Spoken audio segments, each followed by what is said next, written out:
ನಮಸ್ಕಾರ ಸ್ನೇಹಿತರೆ, ಎಲ್ಲರೂ ಹೇಗಿದ್ದೀರಾ? ನಾನಿವತ್ತು ಒಂದು ಬಿಗ್ ಅಪ್ಡೇಟ್ ಕೊಡಲು ಬಂದಿನಿ. ಗೃಹಲಕ್ಷ್ಮಿ ಅಮೌಂಟ್ಗೆ ಕಾಯ್ತಾ ಇದ್ರೆ ಆದರೂ ಡಿಸೆಂಬರ್ 31ನೇ ತಾರೀಕು ಹತ್ತಿರದಲ್ಲಿದೆ. ನಾನು ಕೂಡ ನ್ಯೂ ಇಯರ್ನ ಮಾಡಬೇಕು, ನ್ಯೂ ಇಯರ್ ಸೆಲೆಬ್ರೇಷನ್ ಮಾಡಬೇಕು ಅನ್ನೋ ಯಾರೇ ಗೃಹಿಣಿಯರಿದ್ದೀರಾ, ಯಾರು ಹೆಣ್ಮಕ್ಳಿದ್ದೀರಾ, ಗೃಹಲಕ್ಷ್ಮಿ ಹಣ ನಿಮಗೆ ಸರಿಗೆ ಬರ್ತಾ ಇದೆಯೋ ಇಲ್ವೋ ಅಂತ ಕೂಡ ಕಮೆಂಟಲ್ಲಿ ತಿಳಿಸ್ಕೊಡಿ. ಎಲ್ಲ ಬೇರೆ ಹೆಣ್ಮಕ್ಳಿಗೂ ಕೂಡ ಗೊತ್ತಾಗುತ್ತೆ. ಹಾಗೂ ನೀವು ಯಾವ ಜಿಲ್ಲೆಯಿಂದ ನೋಡ್ತೀರಾ ಅಂತ ಕೂಡ ನಮಗೆ ಕಮೆಂಟಲ್ಲಿ ತಿಳಿಸ್ಕೊಡೋದನ್ನ ಮರಿಬೇಡಿ. ಗೃಹಲಕ್ಷ್ಮಿ 16ನೇ ಕಂತಿನ ನೀವೆಲ್ಲರೂ ವೇಟ್ ಮಾಡ್ತೀರಾ ಅಂತ ನನಗೆ ಖಂಡಿತವಾಗಿ ಗೊತ್ತು. ಯಾಕೆಂದ್ರೆ ಡಿಸೆಂಬರ್ ತಿಂಗಳಲ್ಲಿ ತುಂಬಾ ಖರ್ಚಿರುತ್ತೆ, ಮನೆ ಮಟ್ಟದಲ್ಲಿ ತುಂಬಾ ಖರ್ಚಿರುತ್ತೆ. ಯಾಕೆ ಅಂದ್ರೆ ಹೊಸ ವರ್ಷದ ಆಚರಣೆಯಲ್ಲಿ ಮನೇಲಿ ಮಕ್ಕಳಿರ್ಬೋದು, ಅಥವಾ ಮನೇಲಿ ಯಾರು ಗಂಡ ಇರ್ಬೋದು, ಅಥವಾ ಮನೇಲಿ ಯಾರೇ ವೃದ್ಧರು ಇರ್ಬೋದು, ಅವ್ರಿಗೆ ಹೊಸ ವರ್ಷದ ಆಚರಣೆ ತುಂಬಾ ಜೋಶಲ್ಲಿರ್ತಾರೆ. ಹಾಗೂ ಖರ್ಚು ಕೂಡ ಆ ಕಾರಣಕ್ಕೋಸ್ಕರ ಜಾಸ್ತಿ ಆಗುತ್ತೆ. ಡಿಸೆಂಬರ್ 30 ಮೇಲೆ ನೀವೇನಾದ್ರೂ ಹೊರಗೆ ಹೋಗ್ತಾ ಇದ್ರಾ, ಅದು ಶಕ್ತಿ ಯೋಜನೆ ಅವಲಂಬಿತವಾಗಿ ಹೋಗ್ತೀರಾ, ಅದರಲ್ಲೂ ನಿಮ್ಮ ಪ್ರೈವೇಟ್ ವೆಹಿಕಲ್ ಇದ್ದಲೆ BMTC KSRTC ಏನು ಗಾಡಿಗಳ ಅವಲಂಬಿತವಾಗಿ ಹೋಗ್ತಾ ಇದ್ದೀರಾ ಅಂತ ಅಂದ್ರೆ, ಸರ್ಕಾರಿ ಬಸ್ಗಳ ಅವಲಂಬಿತವಾಗಿ ಹೋಗ್ತೀರಾ ಅಂದ್ರೆ ಒಂದು ಕಾರಣಕ್ಕೋಸ್ಕರ ಜಾಗೃತರಾಗಿರಿ.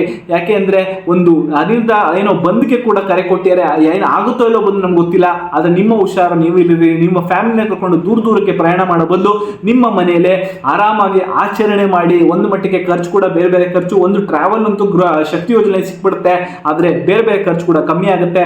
ಮನೆ ಸುತ್ತಮುತ್ತಲ ಇರ್ಬೋದು, ಚಿಕ್ಕದಾಗಿ ಏನೊಂದು ಆಚರಣೆ ಮಾಡೋದನ್ನ ಟ್ರೈ ಮಾಡಿ. ಈ ವರ್ಷ ಕಷ್ಟದಲ್ಲಿ ಸಿಗಾಕೊಂತೀರಾ, ಟ್ರಾವೆಲ್ ಮಾಡಬೇಕು ಅಂದ್ರೆ ನೋಡ್ಕೊಂಡು ಟ್ರಾವೆಲ್ ಮಾಡಿ. ನಿಮ್ಮ ಪ್ರೈವೇಟ್ ವೆಹಿಕಲ್ ಇದ್ದು ಕ್ಯಾಬ್ಗಳಿದ್ದಲ್ಲಿ ನೀವು ಯಾವುದೋ ಒಂದು ಗಾಡಿ ಮಾಡ್ಕೊಳ್ತೀರಾ, ಅಥವಾ TT ಇರ್ಬೋದು, ಈ ತರ ಪ್ರೈವೇಟ್ ಆಗಿ ಹೋಗ್ತೀರಾ ಅಂದ್ರೆ ತೊಂದರೆ ಇಲ್ಲ. ಆದ್ರೆ ಗೃಹಲಕ್ಷ್ಮಿ, ಗೃಹಜ್ಯೋತಿ, ಅನ್ನಭಾಗ್ಯ ಈ ಸ್ಕೀಮ್ಗಳು ಏನಾಗುತ್ತೆ ಅಂತ ಕೂಡ ಕಾದು ನೋಡ್ಬೇಕಾಗುತ್ತೆ 2025ನೇ ಸಾಲಲ್ಲಿ.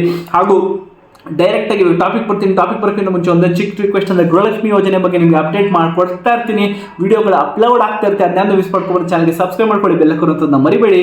ಈಗ ಡೈರೆಕ್ಟ್ ಟಾಪಿಕ್ ಏನು ಬರ್ತೀನಿ ಅಂದ್ರೆ, ಗೃಹಲಕ್ಷ್ಮಿ ಹಣ ನಿಮಗೆ 10ನೇ ಕಂತವರೆಗೂ ಸರಿಗೆ ಬಂತು. ಆಮೇಲೆ ಸ್ವಲ್ಪ ಮಟ್ಟಿಗೆ ಪ್ರಾಬ್ಲಮ್ ಆಗಿರೋದು ನಂಗೆಲ್ಲ ಗೊತ್ತು. 1ರಿಂದ 7ನೇ ಕಂತವರೆಗೂ ಕರೆಕ್ಟಾಗಿ ಕೊಡ್ತಾ ಬಂದ್ರು. 15ನೇ ಕಂತಿನವರೆಗೂ ಕಾಂಗ್ರೆಸ್ ಸರ್ಕಾರ ಕರೆಕ್ಟಾಗಿ ತುಂಬಾ ಚೆನ್ನಾಗಿ ಕೊಡ್ತಾ ಬಂದ್ರು. ಹಾಗೂ ಗೃಹಲಕ್ಷ್ಮಿ ಯೋಜನೆಯಿಂದ ಹಲವಾರು ಹೆಣ್ಮಕ್ಳಿಗೆ ತುಂಬಾ ಸಪೋರ್ಟ್ ಆಗಿದೆ, ತುಂಬಾ ಹೆಲ್ಪ್ ಕೂಡ ಸಿಕ್ಕಿದೆ. ಎಷ್ಟೋ ಗೃಹಿಣಿಯರು ವೃದ್ಧರಿದ್ದ ಮನೆಯಲ್ಲಿ ಅವ್ರಿಗೆ ಚಿಕಿತ್ಸೆಗಾಗಿ ಬಳಸಿದ್ದಾರೆ, ಅವರ ಮಕ್ಕಳಿದ್ರೆ ಅವರ ವಿದ್ಯಾಭ್ಯಾಸಕ್ಕೆ ಬಳಸಿದ್ದಾರೆ ಈ ಹಣವನ್ನ. ಹಾಗೂ ಅವರ ಮನೆಯಲ್ಲಿ ಏನಾದ್ರು ಗಾಡಿಗಳು ತೊಗೊಂಡು ಕೃಷಿಕರಿದ್ದಾರೆ ಅಂದ್ರೆ ರೋಟರ್ ಮೋಟರ್ ವೆಹಿಕಲ್ ಕೂಡ 50,000 ಖರ್ಚು ಮಾಡಿ 10,000 ಇಬ್ರು ದುಡ್ಡನ್ನ ಕೂಡಿಟ್ಟಿಗೆ ತಗೊಂಡಿದ್ದಾರೆ. ಹಾಗೂ ವೃದ್ಧೆ ಒಬ್ರು ಒಂದು ತಮ್ಮ ಕಾಲ ಮೇಲೆ ತಾನು ಈ ವಯಸ್ಸಲ್ಲಿ ನಿಂತ್ಕೋಬೇಕು ಅಂತ ಪಣ ತೊಟ್ಟು ತರಕಾರಿ ಗಾಡಿ ಕೂಡ ಹಾಕೊಂಡಿದ್ದಾರೆ. ನೀವು ಕೂಡ ನಿಮ್ಮ ಗೃಹಲಕ್ಷ್ಮಿ ಹಣನ ಯಾವ ರೀತಿ ಬಳಸ್ಕೊಂಡ್ರಿ ಅಂತ ಕೂಡ ಕಮೆಂಟ್ ತಿಳಿಸ್ಕೊಡಿ. ಹಾಗೂ ಯಾವುದೇ ಕಾರಣಕ್ಕೂ ಮಿಸ್ ಆಗಲ್ಲ, 16ನೇ ಕಂತಿನ ಹಣ ಕೂಡ ಕರೆಕ್ಟ್ ಟೈಮ್ ಬರುತ್ತೆ. ಯಾವಾಗ ಕರೆಕ್ಟ್ ಟೈಮ್ ಒಂಚೂರು ಮಿಸ್ಟೇಕ್ ಆಗ್ಬಿಡ್ತು, ಸ್ವಲ್ಪ ಮಟ್ಟಕ್ಕೆ ಡಿಲೇ ಆಗುತ್ತೆ.